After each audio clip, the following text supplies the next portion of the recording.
Well, welcome everyone, and thank you for joining this Diversity Project Working Families webinar. One of the Diversity Project's key themes for 2023 is allyship. Today, we're focused on raising awareness of the often invisible workforce of those balancing work with caring responsibilities, and to help all of us as individuals or line managers or within organisations to reflect on where we can be better allies for working carers going forward. My name is Claire Hodgson, and I'm EMEA Director of How Do You Do It? And for the last 10 years, I've worked in organisations supporting people to navigate their work and caring responsibilities through individual and group coaching. And I've been a member of the Working Families Workstream since 2019. As a workstream, our focus is on raising an awareness of the different and diverse needs of working families and those with caring responsibilities, along with highlighting what members can do to support those working families. This week is Carers Week in the UK. For today's discussion, we'll take their definition of a carer being anyone who looks after a family member or friend who has a disability, mental or physical illness, an addiction, or who needs extra help as they get older. And a working carer is someone who is undertaking this role alongside employment. It's estimated that 6,000 people a day in the UK become unpaid carers. And of the population of working carers, 28% of them are providing over 30 hours of care a week whilst working full time. This definition of carer also highlights another of the Diversity Project's key themes of 2023 of intersectionality. And we know that the topic of caring intersects with other work streams, including smart working, disability, and mental health, for example. One purpose of Carers Week is to help people who don't think of themselves as having caring responsibility to identify as carers and access the much needed support. To coincide with this Carers Week, Carers UK, along with 6 other charities, have carried out polling of the general public. And you may have seen the results already being publicised. They have found that 19 million people in the UK are either currently or have previously provided unpaid care, but have not identified as a carer. For themselves, they're simply being a good brother, a good mother, a good friend. So perhaps share their personal experience on this based on their experience of caring, and to help us consider how we support carers in the workplace, I'd like to introduce our panel today. We've got Dinesha Mendez from Neuberger Berman, Adam Kodabukas from Aviva Investors. Adam, I didn't think I'd get Adam muddled. Monique King from Julius Baer, and Matt Grove from Invesco. Now, Dinesha, Adam, and Monique are all working carers, and Matt's joining us today as a line manager who supported carers in his team. And I'd like to really thank you all for being willing to share your experience with us. So, to the first question then. Based on your personal experiences, what are the challenges of being a working carer? You know, and that could be generally or things that are maybe specific to our industry. And Dinesha, can I come to you first? Yeah, sure. I'll also introduce myself briefly. Yeah, that'd be great. Hi, I'm Dinesha. I've been a carer for 7 years now, back to back, first for my dad for 3 years, who had vascular dementia and died of a stroke, where we cared for him at home, so that's where he died. And I'm now in the 4th year of caring for my mother, who also has dementia, specifically Alzheimer's, diabetes, and heart failure. And yeah, it's great to be here. Warm welcome to my colleagues at Neuberger Berman, especially the carers group who dared me to use the word Mickey Mouse in the course of this talk. Shall I then crack on, or shall we do intros? Crack on with the questions, that would be great. So yeah, what are the challenges you experience? Sure. So I think one of the biggest things, and it's very hard to talk about this, is the mental health aspect. So there is enough research. We know that 72% of carers will suffer from anxiety and depression. So they'll be clinically diagnosed with anxiety and depression. And that's because they, they're basically working with death, they're working with decline. So that's not because they're weak or they're negative people. I'm certainly not. It's just that they have to deal with that every single day. Then I think the other challenges are that there's a tremendous loss of identity. Caring takes over your entire life. I think parents can relate to this. You know, you wake up in the morning and you think of the person that you need to, that relies on you, who will only live if you're there to take care of them. There's a total lack of flexibility with the NHS, which is one of the best things in the world, but you know, operates at donkey pace. It's very, very hard to negotiate with the NHS, and you're constantly in conflict with your work commitments and your NHS appointments and so on. There can also be a financial strain for a number of reasons. I mean, in my case, my mother was very unwell with heart problems last year. We needed scans quickly. I needed answers quickly. I paid privately, you know, from my savings to get her scans quicker rather than waiting 3 months on the NHS. There's also, I think, the social isolation. It's very hard, especially when you do have flexibility and you're working from home. You feel very invisible. You know, you're in the winter months, for example, you're kind of away from public environments so you don't get infected with the flu or COVID or something.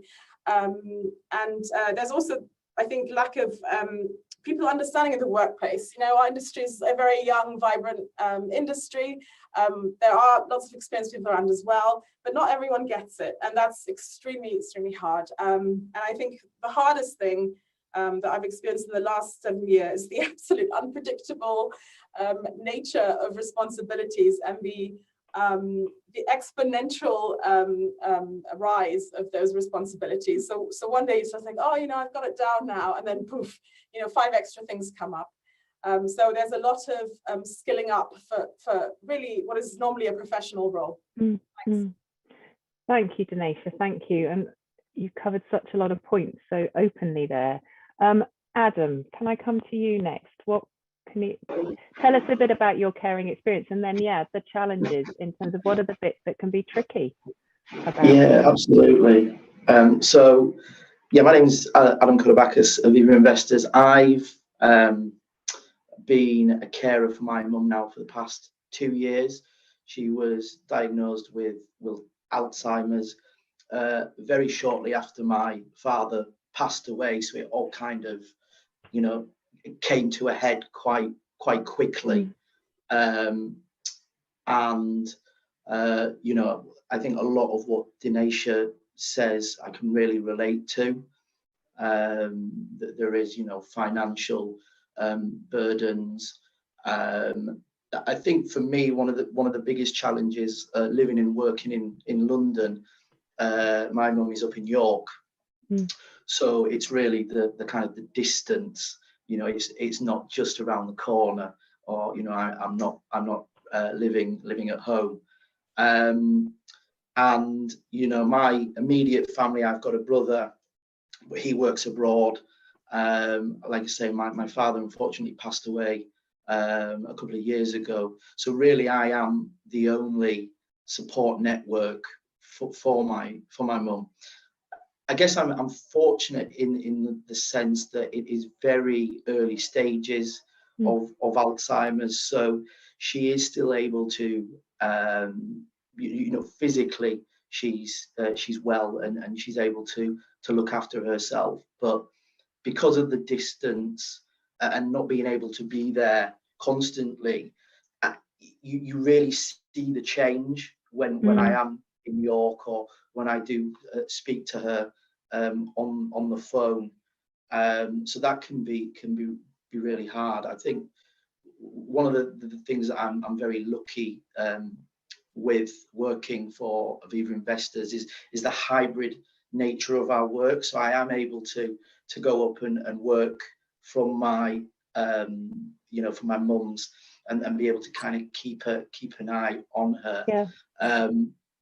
But to one of Denisha's points about the unpredictability, it was only 2 weeks ago, my mum called me asking if I had her purse. Not that I carry a purse, but she'd asked if she left it in my car. She hadn't, and she couldn't find it anywhere. So I kind of set up online banking for her, and I can go in. So I did a little bit of an audit trail, and and found that she'd lost the card on the Thursday, but the card had been used on the Wednesday for a sum of £45. She had no idea what that money was for. She couldn't remember going out, and she certainly couldn't remember spending that money. So I cancelled the card, ordered her a new one. And then it was only when I was able to get up to York and kind of sit down with her and have a proper conversation, I saw that the dog had been trimmed. It had obviously been to the groomers. And I thought, Mum, have you taken the dog? She was like, oh yeah, I took him on Wednesday. So it you know, and it's kind of those anecdotal stories that kind of add up, and that's a challenge as well in itself. And you know, people ringing, again, another story.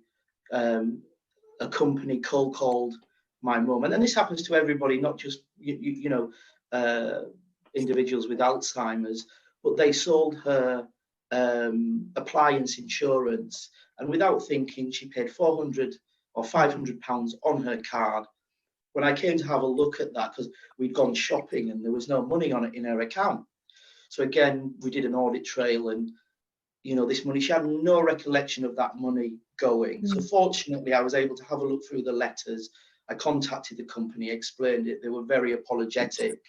So we were very fortunate in that sense. But there are those extra precautions that you have to take. And again, not being there and being able to look after her because of the distance is a real challenge. Yeah. And that one phone call around the purse and what that led to in terms of the actions you had to take. Absolutely. And thinking through whilst also, I mean, the practical bits as well as the worry about where is it and what's happened. Absolutely. Thank you, Adam. We're very lucky. You do a lot of online shopping as well, so it's, you know, the Asda shops or the supermarket shops, etc. So, you know, that becomes kind of a weekly task as well, which I have to do. The practical bits alongside the care, absolutely. the parts. Thank you. Monique, can I come to you next? And tell us a bit about your caring, and then some of the challenges, the bits that can be tricky. So I'm Monique King. I work at Julius Baer. So my dad, very similar to Denisha and Adam, my dad has Alzheimer's, was actually diagnosed in lockdown. We started to see quite unusual behaviours. And I think obviously lockdown really heightened how much time we spent with each other. So we started to see random things happening, very similar to Adam. You know, things were going missing in the house, furniture, or random things appearing. So lots of coins out on the side, very fixated on things. So we had obviously a diagnosis. I'm very lucky. I have a sister, so we can share the kind of responsibility. But the challenge is we both work full time, and my sister has a very demanding job. She's an oncology trials nurse. So in that kind of caring role, you know, long days, lots of responsibility. So trying to juggle working. We both have a family, so married.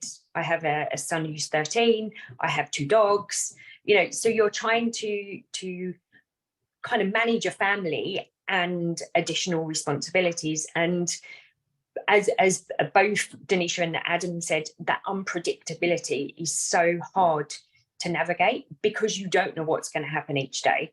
So, you know, we've gone through a phase of keys being lost, locking himself out of the house. And then what do? Somebody has to go there, or he goes for a walk and goes missing and we don't know where he's gone. We had an alarm put on the house, so if he left, it would activate to the helpline, and he ripped it off the wall. Because he kept activating it, they kept phoning him, and he was getting completely freaked out by the people phoning him all the time that he ripped it off the wall. So it's knowing how to respond to all of those kind of different challenges, and it changes on a regular basis. It doesn't stay still. So, you know, one moment he's kind of fixated on he's spent time with his mum and dad and his brothers. Well, his mum and dad have been passed away for many, many years, but he's convinced that he's been with them. And it's quite scary, because, you know, they're kind of hallucinating in a way, because to him it's real. And it's knowing how to respond to those conversations. Do you challenge? Do you correct? Do you just go with it? So we're learning as we go. So we're lucky in that we have carers while we're working. But Saturday and Sunday, we try to alternate. So I usually have my dad on a Saturday. My sister has him on a Sunday. But sometimes there's commitments that we have on those days. So then we have to work together to try and, you know, make sure that he's got cover. You know, again, he can look after himself. So very similar to Adam's situation. But that is deteriorating. He can't cook any longer. He could use the microwave for a period of time. Now he can't use the microwave at all. So then what does he eat? You know, it's just the logistics. Like you say, the banking, that's a nightmare. When we first took that on and took on the lasting power of attorney role, we split it in half. So, you know, the health side is my sister and I do the kind of estate and financial. And he was paying out for all of these things that he'd never had. He had multiple mobile phone contracts and iPads and things he'd never had. And it's working through that regularly because, you know, they do, you know, prey on vulnerable people. You know, somebody knocks at the door, they will ask for something, he will give it to them. You know, it's knowing the kind of safeguarding and that changing all the time, and what measures do you need to put in place, you know, and having to respond very quickly to a situation. You know, my purse has gone missing. You know, my dad loses his wallet, he loses his cash card. If he goes to the shop, he will just give his card to the people in the shop because he doesn't know what to do. So yeah, it's very challenging. Yeah. Thank you all for, yeah, and you can hear the common themes as you're talking through. And one that I often hear in the work that I do is the one of identity. So, you know, you're their children, and what's that mean now in shifting relationships and being the children and caring, and that sort of feeling of, and you talked about it as well, Dinesha, but roles and what we're taking in that. And I'd be interested as we go through, by the way, if would you have used the label of carer for yourself? Because that's something that really comes through in that data from the poll I mentioned from Carers Week UK, about whether, you know, I'm just being a good daughter, son, brother, mother. You know, is that a label that you felt like? I'd be curious about that as we go through. So, but we're talking about the bits that can be challenging, but already you've mentioned some of the things that you do that support you. So Adam, can I come to you first in terms of what are the practical things, or maybe not even the practical ones, they're just things you know that can help and really support you in being a working carer? Yeah, absolutely. I think one of the things for me with balancing work and that caring responsibility is just being open to communicate. I mean, I'm very lucky. We've got some fantastic policies within the organisation, you know, and they're really, you know, articulated well across the business. But I've also got a very supporting and understanding manager as well, and I think that's really, really helpful. But just going back to the communication point, I think being open and honest, and I appreciate that not everybody can extend that, you know, has that kind of personality, or maybe their managers aren't as empathetic. But for me, it's really about, you know, this is what I'm going through. This is what I have to do. You know, I'm a person outside of work.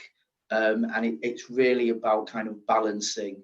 You know, you have that pivot, you have your work responsibilities and your caring responsibilities as well, and sometimes the work outweighs the caring responsibilities and vice versa. So it's kind of having that conversation just to make sure that, you know, I'm on an even keel, and that when my caring responsibilities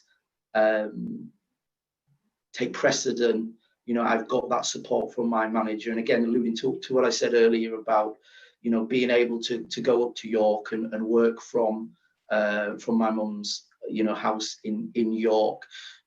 That's massive. That is really powerful in terms of you know, my manager, you know, entrusting me to be able to still do my work, but be there for my mum and provide that care for her. So, you know, again, you know, communication, and I really, you know, invite people that are listening to have that conversation, because again, not just with my manager, but having conversations, it's incredible how open your colleagues become, and before you know it, you know, you're sharing stories and you know, tips and all sorts from people that have, you know, experienced the same thing. You know, we've got a common theme on this panel, you know, our parents, you know, dementia or Alzheimer's. You know, it's the same, you know, in the organization that I work with. And I think having that courage to speak about what you do, because like I say, outside of work, you know, I've got my own social, you know, what I like to do socially, etc., etc. But I am also a carer for my mum, you know, and to the point earlier about becoming a carer, you know, it is sad to kind of to see your parent who, you know, you looked up to, you know, they took you out, they did all these things with you. It's really sad to kind of see that deterioration in their, you know, their mental state. You know, my mum has a fantastic memory when it comes to talking about her childhood. But ask her what she spent yesterday on her card, she has no clue, and that's really, really sad to see, because you've kind of got to get your head around as not just a carer, but, you know, people in your family as well, and friends, that this is going to get worse. This is degenerative, and you know, so you've kind of got to cling on to the good moments when you can.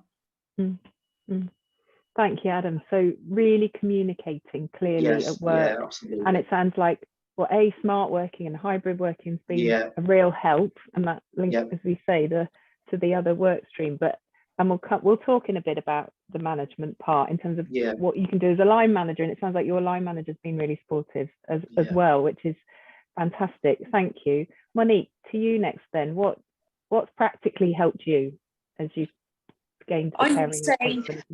Yeah, I would say really having a support structure around you. And, you know, to Adam's point about that communication, you need to let people know the situation, be that work or friendships, because often, you know, you'll be invited to something and, you know, you won't be able to go because, you know, you have your, like, I have my dad here, or if I have friends over and my dad's here, I just prep them if he says something quite unusual, or, you know, that it's quite a random comment he will make. So it's just making sure people know the situation. And particularly at work, having that flexibility, being able to work remotely so that you can be in two places at once, in effect. That is key, and actually having the support in the organisation. You know, that can help you provide those kind of care responsibilities and support you with that.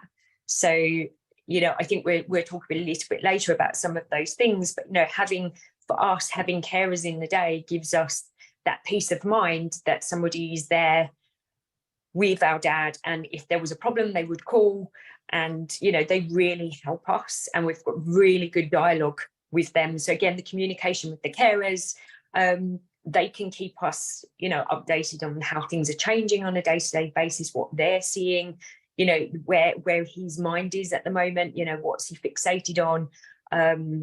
Like you said earlier, we're going through a stage at the moment of keys. We're losing the keys again. So yeah, at the moment, the backdoor keys have disappeared. We have no idea where the keys are. So yeah, I think just being able to have time to self-regulate yourself as well, and look after yourself in whatever way you do that, you know, sometimes self-care, going for a walk, you know, exercise, but having some time to yourself just to refresh, pull yourself back together, and then start again.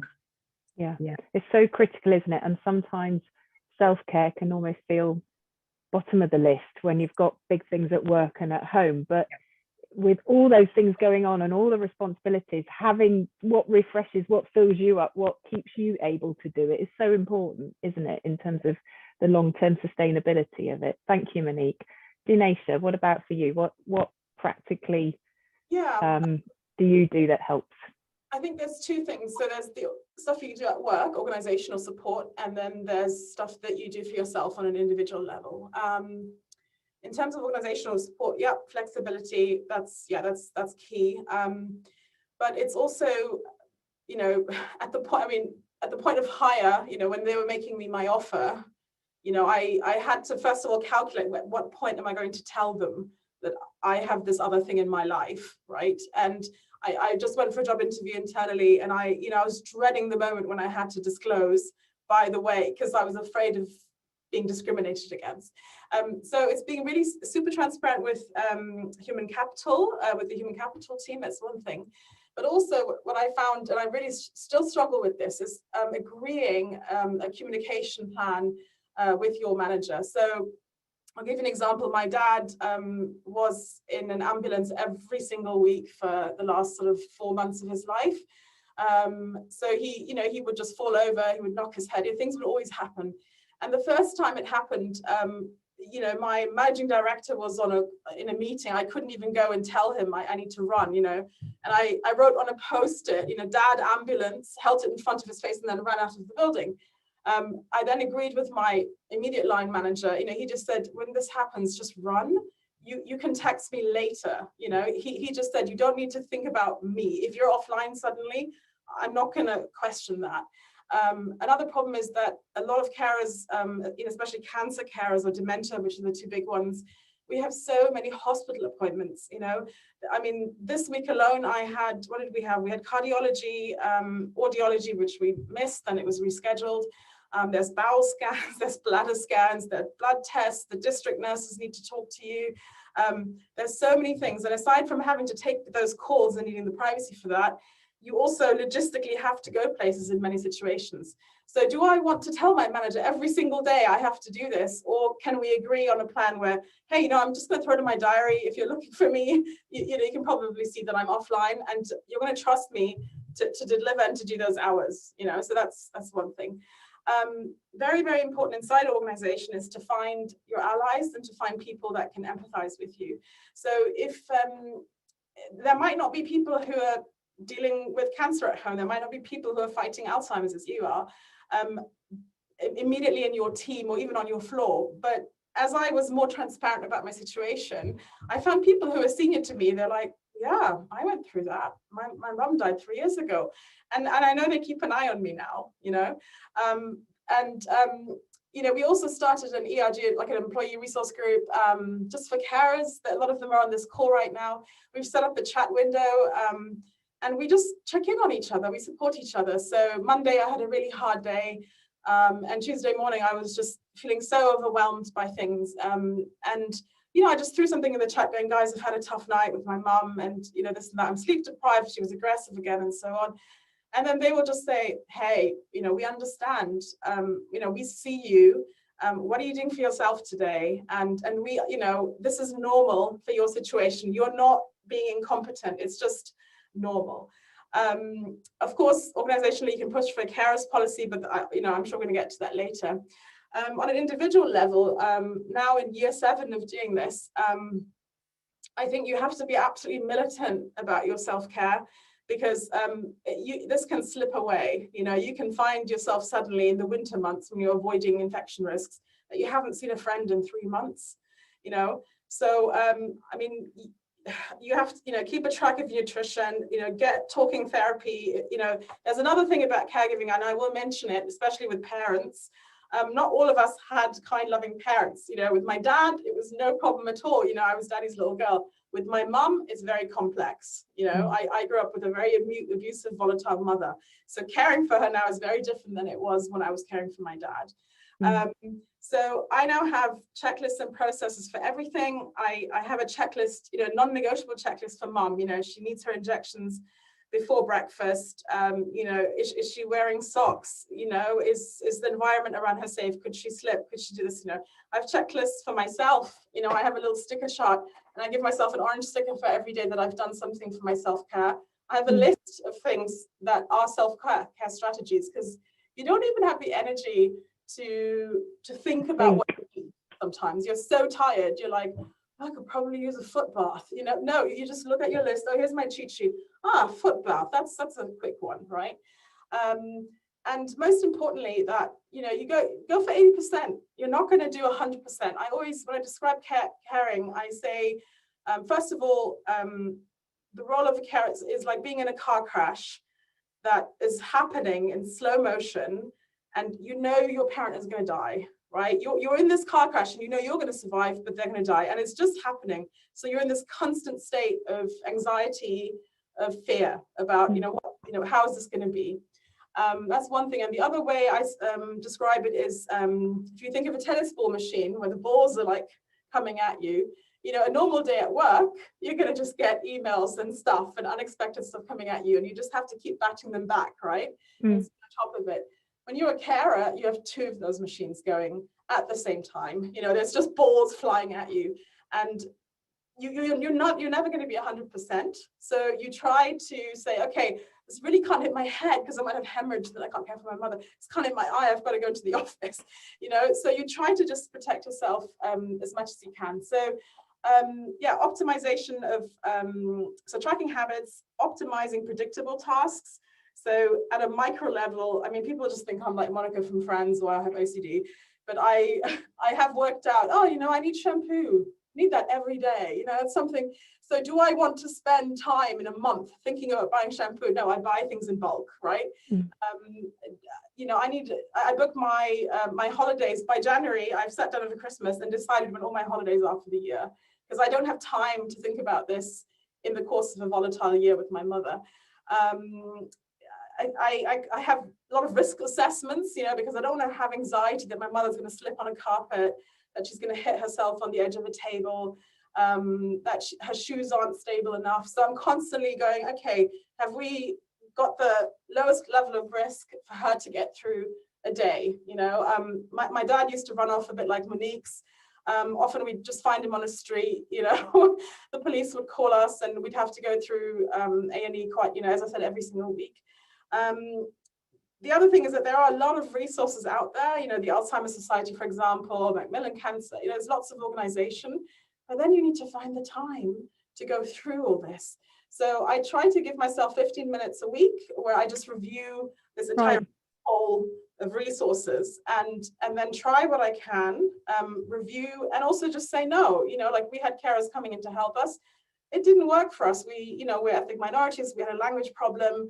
My mom felt anxious if it was men coming in, you know, so that didn't work. So it's okay to say no. My favorite thing is that we invest now as a family in the power of technology. So my mom can't remember how to use the remote control anymore. And, you know, she'd just kind of go and she'd call us and she'd interrupt my meetings. She'd come into my office, keep saying, how do I use this, you know? But I'm like, well, she knows how to use an iPad. Okay, so let's get her an iPad. Then she would lose the iPad, and then she would come into the office. I can't find my iPad. I said, well, what if we had like 2 iPads? And I'm not saying go off there and spend all this money. I bought them secondhand on eBay, right? So you can get secondhand devices. And now she has an iPad in the living room and an iPad in the guest room where she sleeps when she stays with me. And, you know, extra pairs of headphones and little clips so the headphones don't fall off, because these are key things to keep her occupied during my working days. On my birthday last year, I overdosed my mother. So I accidentally gave her too much insulin because I hadn't realized that my sister had already given her the dose. And, you know, my mother ended up in hospital for 3 days. I mean, I took her to A&E immediately as soon as we realized it was a mistake.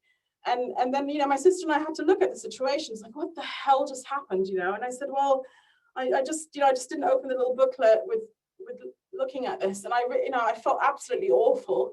And then my sister said, I'm just going to build an app. So she and her husband had these skills, and we built an app so that, you know, I would get notifications when she has done the injection, you know.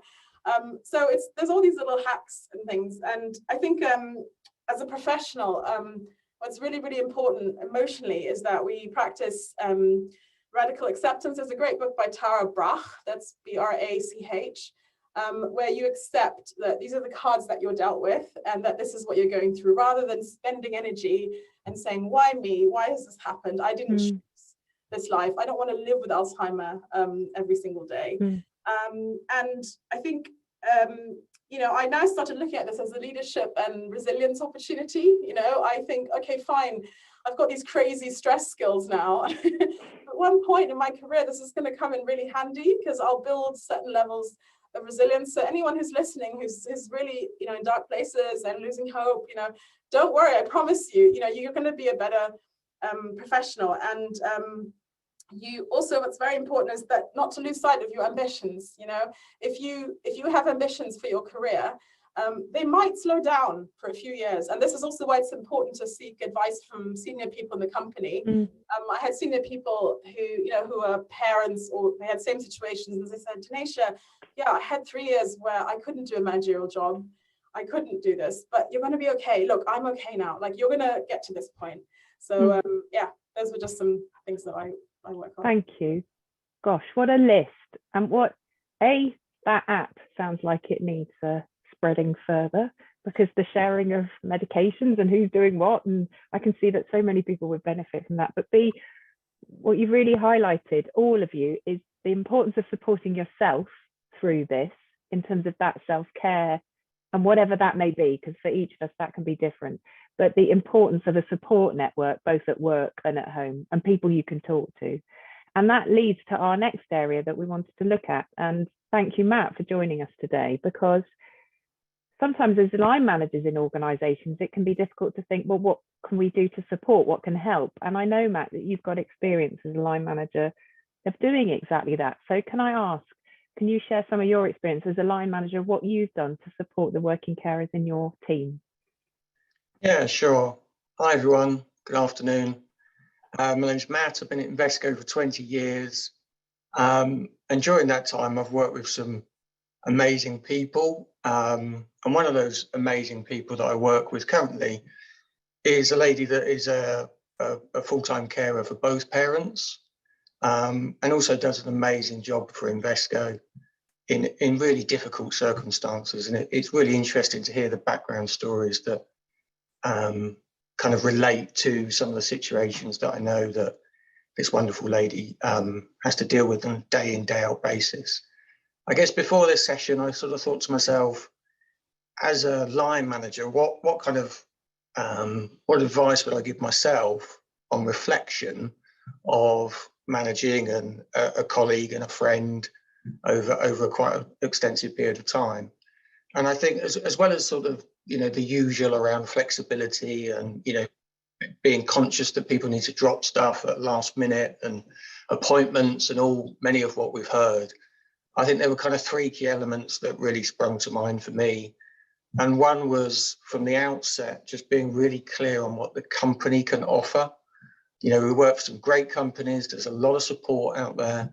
There's a lot of flexibility, you know, home working, and other methods of support as well. And I think as a line manager, be aware of what's available and make sure that, you know, your team's tapping into that support and that help that companies provide. I think secondly, and I don't know whether this is specific to this situation or others can relate to this, I think work is a real positive kind of distraction that you need. And sometimes you don't want to be a carer or parent or, you know, whatever the situation might be. You want to immerse yourself in work, and to be able to do that without the constant reminder of other things you've got going on in your outside life. So I think that's really important, and allowing people to be able to do that. And then thirdly, I think positive reinforcement is really important.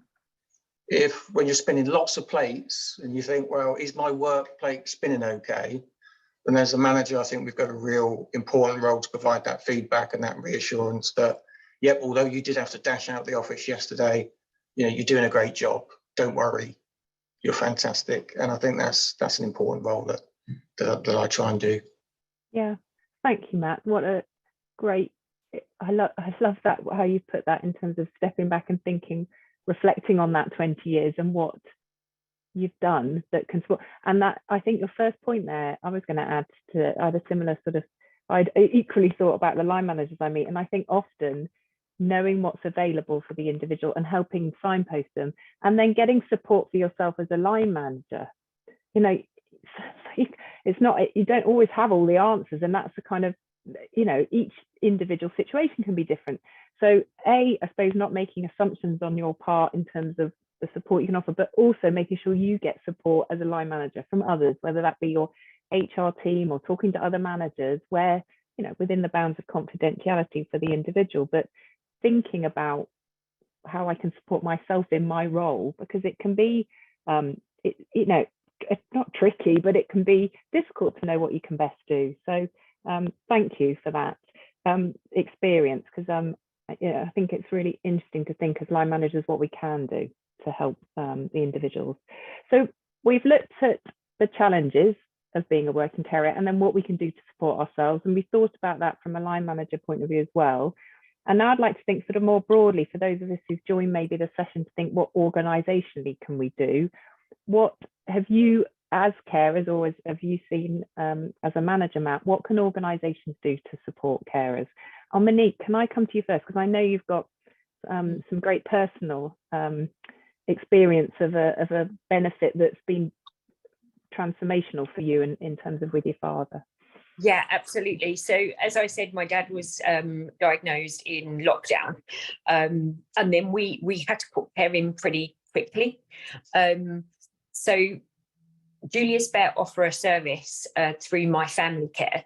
So you can have emergency childcare or emergency elder care. And if you've got, you know, caring responsibilities or a carer who can't come on that particular day, you can call them and they will provide care for you. So basically got in touch with them. They found us dementia specialist carers. They came to the house. They met with my sister and I, with my dad, and we kind of agreed a plan.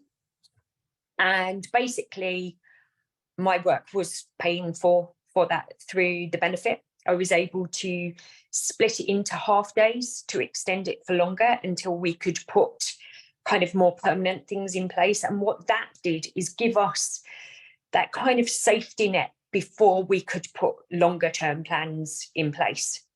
And actually the care team have now become my dad's permanent carers. They were fantastic. So My Family Care had already done that due diligence. They already knew the carers, they knew where to go, who to choose, because that's something that's really, it's quite uncomfortable to hand care responsibility to somebody else and say, right, now you look after my child, or, you know, my dad, for example. But it's been an absolutely, like, it's made life so much easier for us having them there. So I would really recommend, if organisations don't have that in place, who put it in place for dependents in whatever form, like you say, the emergency childcare, yeah, you know, to help you there, or the elder care, so you can alternate. And it really depends on someone's stage of their life and which one they may need. You might need both. But it just, I think it gives you that peace of mind. And yes, ultimately it's so I can continue to work. So, but it's a win-win on both sides, because I want to work. So that I would really, really recommend to bring in place. Yeah. I know a lot of organisations have the emergency childcare, but I'm not sure that everyone, it's really interesting you highlighting the elder care aspect of that, because I'm not sure everyone realises that element is often available too. Thank you, Monique. Denisha, what about for you? What organisation have you seen that's supported you? well, first of all, I just wanted to highlight that I'm speaking in my personal capacity today, so I'm not speaking on behalf of, you know, my company or any other organisation. So the emergency elder care thing is a huge, huge issue, right? So, you know, you could have a scenario, for example, my sister was unwell a couple of weeks ago, and you know, then you sort of communicate that, and then you sort of think, oh yeah, it's sort of super clear, but actually what I didn't communicate clearly was my sister is unwell, my caring responsibilities have doubled, you know, plus she's also unwell, I have to, you know, care for her. So rather than just doing whatever 30 hours a week, you know, I'm now doing 50, you know, and that's not just sort of sitting there and making cups of tea. This is a person, especially with Alzheimer's, a lot of aggression. There can be violent verbal abuse, you know, cups thrown. You know, at some point my mother was attacking me. She's quite cute, you know, she's 5 foot tall. So, you know, she tries to hit me. It's quite funny actually. But, you know, it's still very, very volatile. And I think what's really important is that organizations think about training managers who don't have personal experience in this. Now, in the last 7 years, I've had like 3 different managers, and none of them had experience of being a carer, and that's not their fault. You know, that's just how the cards fell. You know, that's okay. You know, and some managers don't have kids or whatever, so they're not going to understand childcare. You know, it's the same. But in that case, the human capital teams should really help find someone who can offer support inside the organization and help also the manager like learn, you know, ask questions. What would also be really good is where you have scenarios where, like, okay, so this document has to go at this deadline. If I don't have care for my mother that day, who in the team can help support me, right? So yeah, that's one thing. Carers policies, we're still at an early stage in the industry. A lot of organizations don't have carers policies, which, you know, I really hope that's the biggest message of this talk. Because carers policies, I think, Adam, hopefully you can touch on this later. Aviva's one is pretty good. They involve emergency leave. You know, there's like 5 days extra leave or 5 days for your own mental health, because you acknowledge simply what carers are going through. Coaching support, you know, we have all these great organizations that do all kinds of coaching. I mean, Claire, you do one as well, where you give additional skills training for carers on time management, on communication, on how managing their own expectations, how to manage their careers, you know, like how you can't go to all the conferences, you don't have time to read that white paper, you know, how can you still make that happen? Also more support on financial stuff, you know, I mean, a few people have mentioned banking here, you know, we have to do all my mother's bills, all the appointments, all this. So I have a full-time PA job as well. A lot of organizations offer employee assistance programs, but I'll be quite frank now. Some of those are okay. Some of them offer sort of 6 sessions. It's often a pain to set them up. They sometimes take a while to get access. But I think organizations could offer through through Bupa or whatever healthcare provider they have, enhanced mental health support, you know, so that you get sort of easy access, quick access, and not just for 6 sessions, because your parents are going to be sick for many, many years. And that's, again, very, very important. Back to the risk assessment piece. In the winter months, I felt very uncomfortable, but I had to tell my manager, and, you know, a lot of people in my team across the department, like, oh yeah, no, I'm just going to be at home because I'm terrified of catching the flu because it will kill my mother, you know. And, you know, so there should be plans in place where an employee who's a carer has a risk assessment, and where you say, okay, so between October and these months, there's a higher risk of catching the flu. You know, your father has cancer, so you really don't want to be on the tube or in the office. And therefore, we will agree this, and there'll be a communication plan also in the team. You know, there's a special arrangement. Also, technology, you know, making sure that those employees have, you know, for example, in our company, we don't need extra phones. But then I was in a scenario recently where a colleague of mine who was caring for cancer had to keep his own phone free for these medical calls coming in. I had to keep my own phone free, but we needed to talk about work, you know. We needed to do it quickly, and then you'd have to, you know, fiddle around with Zoom or whatever. So, okay, just give me an extra phone, you know, things like that. So, yeah, I mean, my absolute number one wish, and I really don't think we're there yet. I think we should get to the carers policies first. But if we were going to be radical, if we were going to be innovative, it's just to offer a remote assistant, a remote PA for 2 hours a week. If I could just have someone call the doctor's office, because I missed the damn call, because it's not just one call, you're gonna have to call many, many times to book those appointments. If I could just have some help with someone who can, order my contact lenses again, or, just 2 hours a week. And if that could be offered as a perk, a remote assistant for all who are under this additional strain, that would be a really, really wonderful thing if that could be a staff benefit, because, we carers, I haven't been to a Christmas party in many, many years. I've never made it because I'm too scared of catching the flu, I don't make it to the cocktail parties on the roof. I don't make it to all these events for that. And there's budget for me to go to them. But I'd much rather just, have someone. You'd rather have that as someone who could help do the organising and the mental load side of what. Yeah, the 2 tennis ball machines. Yeah, thank you. Yeah, well, there's a challenge for us as organisations, isn't there? We're into a really practical thing to think about.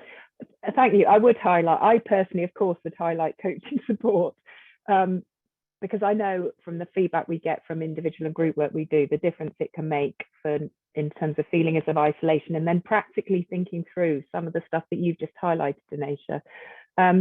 Carers policy would be another one that I would highlight, and as we're saying, and it's going to be one of our sort of calls to action following the webinar, we would love to see more organisations with a carers policy in place, because it can really be a way of demonstrating an organisation's commitment to supporting working carers, and detail some of the practical things that are available, such as emergency additional leave.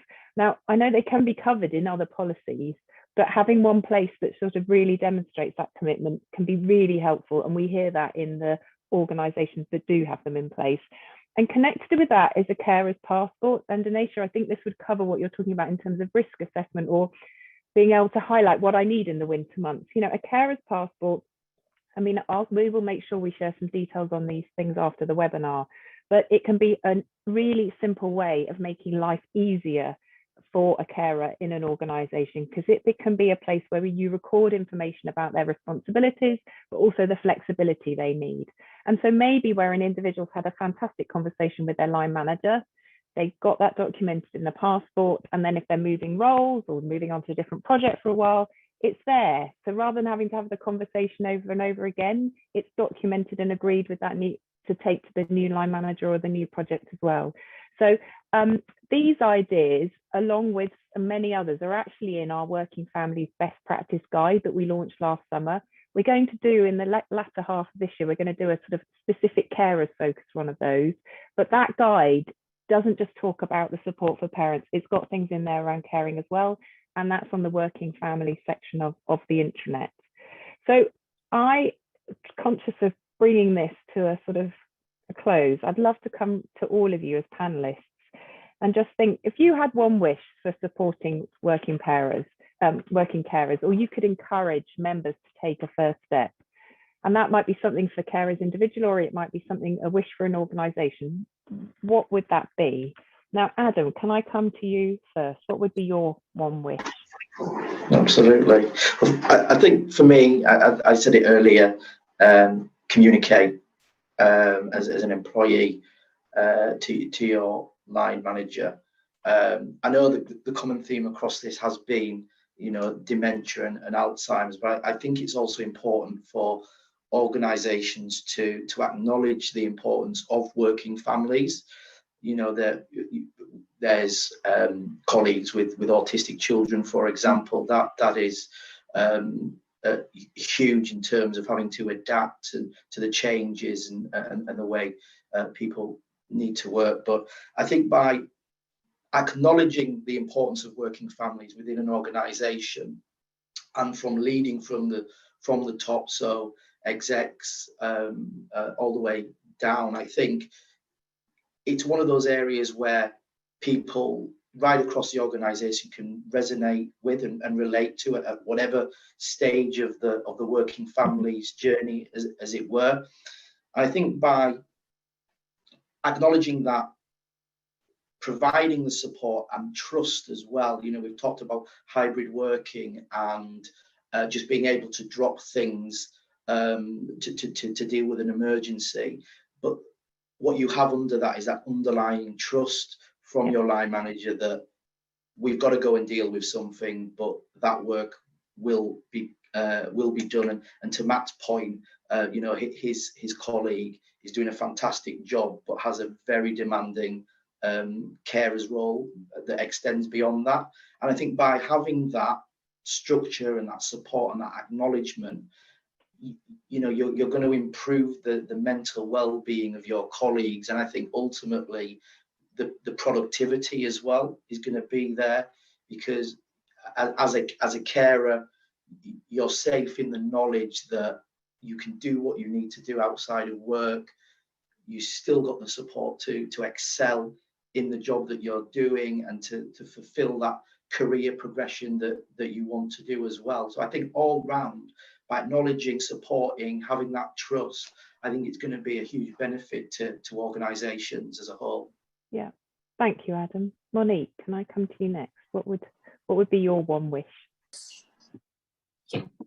Just to ask for help, really, that we don't hide those responsibilities or those challenges that we face, actually share them, because there's other people going through the same thing as you. And, Denisha said about, their support group and talking to each other, just being able to verbalize it and talk to someone and they understand. And even if they don't, but they just listen, it can make life so much easier. I've had friends, and I'm just saying how difficult, and they're like, we'll come to your dad's review and we'll clean the house, and it's not their dad, it's mine, but they offer to help. So we will all be in a situation at one point where we're going to need help, and actually if we can all help each other and pass that on, I think it will be a better world. Thank you, Monique. Matt, I'm going to come to you next. What would you have one wish? Yeah, I think it's for more of this kind of stuff. I've learned loads in this session, and I think people have mentioned go and speak to somebody that's in a similar situation to help you manage people that are in that situation. And I think that's fantastic advice, and there's been some great ideas on this call, so more of this kind of stuff would be great. Thank you, Matt. Thank you. Well, we'll take that on as a work stream, I think. Denisha, what about for you? What would be your one wish? Yeah, before I share my one wish, I think we want to all get to a point where we really recognize that the old model of work no longer applies. So when the office life started in the 1950s, and it was the man, going to work, bringing in the money, putting on the suit, and then the wife or the partner is at home, caring for the children, caring for elderly people, caring for anything that you can think about, like that's dead, that's over, so especially since the pandemic now, we have a new model of work, the new generations, they want flexibility, men want time with their children, women want more time at the office, so it's just about acknowledging that employers have a responsibility to help employees participate in every phase of their working lives. And a lot of senior people and ambitious people, future leaders, they might just suddenly get stuck with this. So it's very, very important that employers recognize, we do want to hang on to those people, and we do really want to support them. And I'm sort of always in my caring bubble, and often low self-esteem and quite sad because I've messed something up again, or I've forgotten mum's meds or whatever. And then in the last few months, I had 5 different people at work, junior sort of colleagues going, hey Dee, could I get your advice? I want to just like work out my next career step, and I thought, oh wow, I have value to give. I forgot about that. I guess I'm a bit older at work now. This is something, and we need those sort of dialogues in organizations to for these communities to thrive, right? And so that we can deliver to our clients. That's ultimately the goal. So, my one wish, we've already covered carers policies and flexibilities, but it's really about having concrete and real tangible things, such as enhanced individual well-being assessments, for companies to say, no, I see that you're going to struggle more than others. So I'm not just going to give you the number for the employee assistance program. I'm like, no, let's sit down and really go through this. In terms of their managers, as I said, there's a highly volatile scenario of caring responsibilities that sort of goes like this with the tennis balls. And there's an exponential rise of responsibilities. So the burden on the employees to constantly communicate to their manager, oh, sorry, I'm wheelchair shopping now. I'm really stressed about that. I'm going to go pick up a wheelchair. I didn't know I had to do that last week. So also training managers on how do we communicate. So agreeing communication plans and helping build trust together. So yeah, I think it's well-being and risk assessments and communication plans. Maybe more than one wish. Thank you. You're allowed 3. It's fine. Or as many as we need. I want to thank you. I'm very conscious of coming towards the end. Someone's just asked, will the recording be shared? Yes, it absolutely will, because my goodness, thank you all so much for what you've shared in terms of your personal experiences, your ideas. I know we probably could keep going all afternoon in terms of thoughts, and just so I want to thank you all so much, because you will have helped A, those people caring, but B and C, us as line managers in terms of, as Matt said, thinking about what we can do. And then those with organisational responsibility, I'm sure we've got some tips and ideas in there of things that we could do at an organisational level. Our final plea as the Working Families work stream, given the continued trajectory that a vast number of employees will pick up caring responsibilities, the data is showing that is going to be happening. Our plea, aside from all the other things we mentioned, is to really consider a carers policy and passport associated with that. And we will be sharing more on that as a work stream over the coming months. But yeah, recording will be shared. Thank you all of you for attending today. Yeah, we'll look forward to carrying this conversation on.